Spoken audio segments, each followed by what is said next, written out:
you know? En français, je peux mieux éviter d'appeler vous madame, ou votre majesté, tandis qu'en anglais, ma langue, par réflexe, salue spontanément la reine et votre sexe. En français, je peux vous appeler Sir Andrew, mais en anglais, you are my queen. Comprenez-vous? Ok, parlons français si vous préférez, duc. Mais je vous avertis, je vous change en eunuque si parmi mes paroles ou un mot fortuit, vous laissez en ces murs deviner qui je suis. N'oubliez pas que je passe pour Sir Andrew, et sauf si l'on vous interroge, taisez-vous. Je vous promets, my lord. Incognito au Louvre, mes plans seraient fichus si l'on découvre que moi, Elisabeth, je me suis travestie pour voir à son insu le nouveau roi Henri.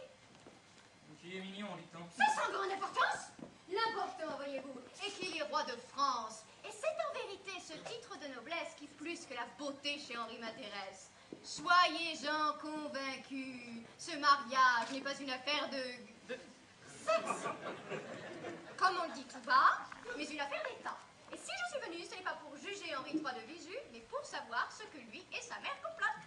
Mais quand même un peu pour voir ce qu'il a dans la culotte. Je vous serais craint de garder vos propos au-dessous de la ceinture pour la reine Margot.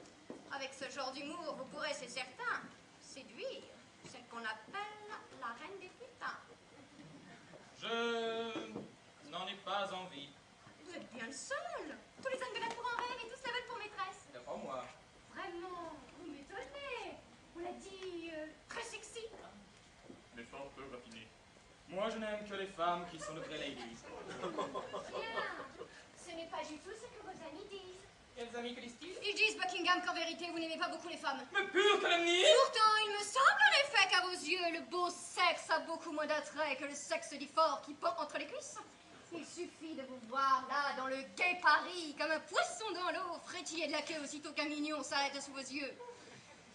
Ah, je vous ai vu, inutile de nier. J'étais d'ailleurs sur vous déjà bien renseigné. Je sais que vous aimez pratiquer, à votre aise, ce qu'on appelle ici l'éducation anglaise, que vous organisez des soirées entre amis, où bien évidemment les femmes sont bannies, et où, par la fessée, vos maîtres vous éduquent. Je sais qu'après avoir bu comme des trous ducs, et vos chers amis, terminez ces soirées en vous bourrant le mou avec l'air pénétré. Oh, saisez-vous! De telles faits méritent la potence, et vous seriez prêts si vous n'aviez la chance que je n'ai besoin d'un homme tel que vous ici à Paris. Il me faut en effet ici un averti pour résister au charme de la reine Margot. Un homme cependant qui est tout ce qu'il faut où il faut pour lui plaire afin de la séduire. Et c'est moi que vous avez choisi. Laisse-moi dire. Vous plairez à la reine Margot assurément. Nul doute qu'elle voudra faire de vous son amant. Son amant? But my lord. Jamais je ne pourrai, je n'ai jamais couché avec une femme. Jamais? En plus, la reine Margot.